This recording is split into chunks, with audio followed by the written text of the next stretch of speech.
I do wonder with Consumer Duty about the kind of the headline grabbing aspects of fair value are the ones which have grabbed the headlines, have had a lot of attention, but the consumer understanding part of it is equally important. And I know from speaking to some of the kind of the advisors who really engaged with Consumer Duty really quite early, they were saying that they've always conducted due diligence, they've always assessed fair value, and as Terry said, the process hasn't changed. Analyser has always been Consumer Duty ready. It's now a little bit more at the forefront. So that part has always been there in a lot of decent advice businesses. But the bit which has changed is this consumer understanding outcome. So it's no longer good enough to just disclose something to your customers. You've got to evidence that they actually understand the product and service that they're going through.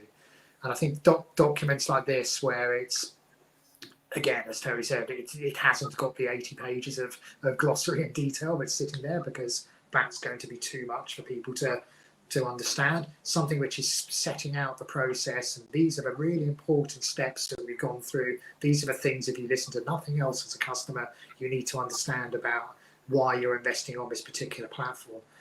I suspect consumer understanding for next year might actually be a bit of a sting in the tail for Consumer Duty. People have been too focused on making sure they're hot on the fair value assessments and all the rest of that stuff, at the expense of potentially some of the more difficult stuff to implement going forward.